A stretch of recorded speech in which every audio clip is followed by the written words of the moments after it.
আসসালামু আলাইকুম everyone, welcome back to my channel Sanu কুকি। এইরকম খাস্তা মুচমুচে বিস্কুট বানানো যে কতটা সহজ সেটা এই রেসিপিটা না দেখলে আপনারা বুঝতেই পারবেন না। আবার কোনো রকম ওভেন ছাড়াই শুধুমাত্র গ্যাসের ওভেনেই কিভাবে এই বিস্কুটটা বানাতে পারবেন খুব সহজেই, সেই রেসিপিটা আজকে আমি আপনাদের সঙ্গে শেয়ার করব। আশা করছি ভালো লাগবে, স্কিপ না করে পুরো ভিডিওটা দেখার অনুরোধ রইল।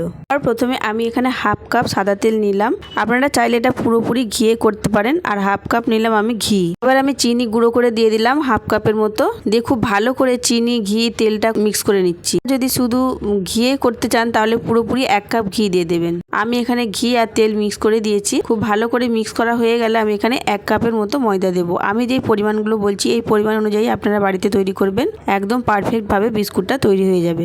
এবার হাত দিয়ে একটু মেখে নিয়ে আমি এখানে শুকনো নারকেলের গুঁড়ো দিয়ে দিলাম। এটা খুব সহজে আপনারা মুদিখানার দোকানে পেয়ে যাবেন। দিয়ে খুব ভালো করে আমি ময়দাটা মেখে নিচ্ছি।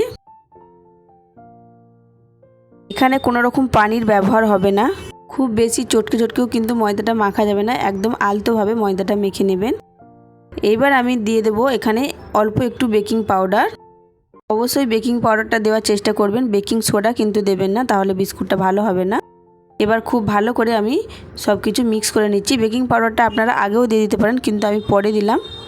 সমস্ত কিছু উপকরণ খুব ভালো করে আমি মেখে নিয়ে এবার ঢাকা দিয়ে রেখে দেবো আমি 5 মিনিটের মতো। 5 মিনিট পর ফিরে এলাম। খুব ভালো করে ময়দার ডোটা সমস্ত কিছুর সঙ্গে মিক্স হয়ে গেছে। আবারও একটু হাত দিয়ে খুব ভালোভাবে মেখে নিলাম।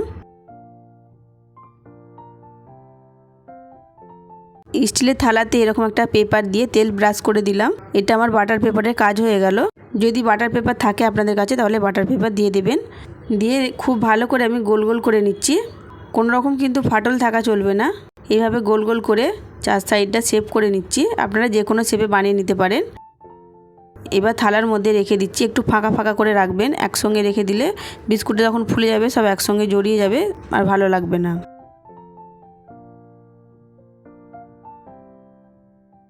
এইভাবে প্রত্যেকটা বিস্কুট আমি তৈরি করে নিলাম। এবার একটু দেখতে ভালো লাগার জন্য আমি অল্প একটু ফুটো ফুটো করে দিচ্ছি।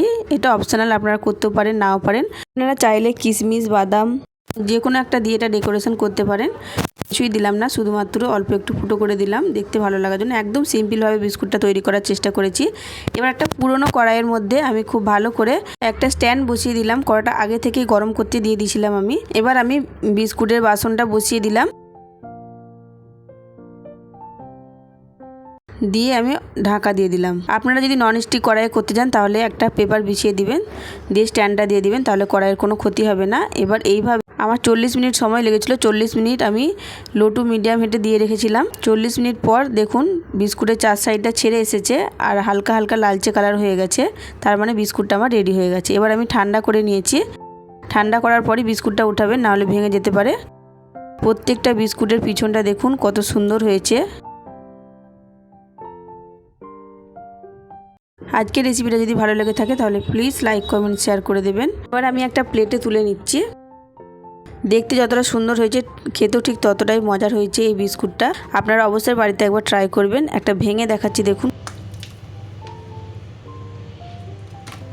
নতুন বন্ধু হয়ে যদি কেউ আমার এই রেসিপিটা দেখে থাকেন তাহলে প্লিজ আমার চ্যানেলটা সাবস্ক্রাইব করে দেবেন আর পাশে থাকা বেল আইকনটা অবশ্যই প্রেস করে দেবেন, যাতে করে নতুন কোনো ভিডিও ছাড়লে আপনাদের কাছে নোটিফিকেশান পৌঁছে যায়। বিস্কুটটা বানানো কতটা সহজ দেখে বুঝতেই পেরেছেন। অবশ্যই বাড়িতে একবার ট্রাই করবেন। আজ তাহলে আসি, ফিরে আসবো নতুন একটা ভিডিও নিয়ে। ততক্ষণ সবাই ভালো থাকবেন, সুস্থ থাকবেন। আল্লাহ হাফিজ।